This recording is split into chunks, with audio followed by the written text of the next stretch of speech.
شروع اللہ کے نام سے جو بڑا مہربان اور نہایت رحم کرنے والا ہے۔ السلام علیکم۔ مزید ایسی ویڈیو سننے اور پڑھنے کے لیے میرے چینل کو سبسکرائب ضرور کریے گا، لائک اور شیئر کرنا مت بھولیے گا۔ صدقہ جاریہ کی صورتیں۔ رسول اللہ صلی اللہ علیہ وسلم نے فرمایا، بندے کے لیے اس کی موت کے بعد قبر میں دفن ہو جانے کے بعد بھی 7 اعمال کا اجر جاری رہتا ہے۔ 1، کسی کو علم سکھایا ہو۔ 2، نہر کھدوا کر جاری کروائی ہو۔ 3، کوئی کنواں بنوایا۔ نمبر 4، درخت لگوایا۔ نمبر 5، کوئی مسجد بنوائی۔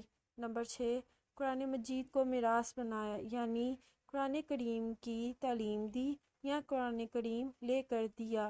7، اپنے پیچھے نیک اولاد چھوڑی جو اس کی وفات کے بعد اس کے لیے دعائے مغفرت کرتی ہے۔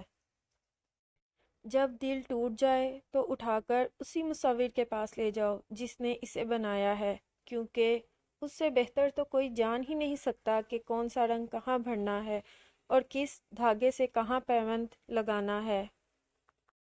جو کمرہ شوہروں کو بالکل صاف ستھرا نظر آتا ہے، بیویاں اسی کمرے میں سے پوری ڈسٹ بن بھر کے کچرا نکالنے کی صلاحیت رکھتی ہیں۔ بعض اوقات خاموشی اختیار کرنے کا مطلب یہ نہیں ہوتا کہ ہار مان لی ہے، بلکہ اس کا مطلب یہ ہے کہ بولی جا سانو کی۔ ایک بیوی کو اپنے شوہر سے جو سب سے قیمتی اور ضروری چیز چاہیے ہوتی ہے وہ ہے اس کا احساس اور عزت۔ سام کا ڈسا ہوا ٹھیک ہو سکتا ہے، لیکن عورت کا ڈسا لا علاج ہے۔ اپنا ذاتی گھر بنانے کے لیے نیک عورت کا ساتھ ہونا ضروری ہے۔ پیارے آقا صلی اللہ علیہ وسلم نے ارشاد فرمایا، مومن کے دل میں خوشی داخل کرنا سب سے افضل عمل ہے۔ بیوی کو عزت دینے والے مرد غلام نہیں ہوتے، بلکہ عظیم ماں کے فرمانبردار بیٹے ہوتے ہیں جس نے اپنی اولاد کو عورت کی عزت کرنا سکھائی ہوتی ہے۔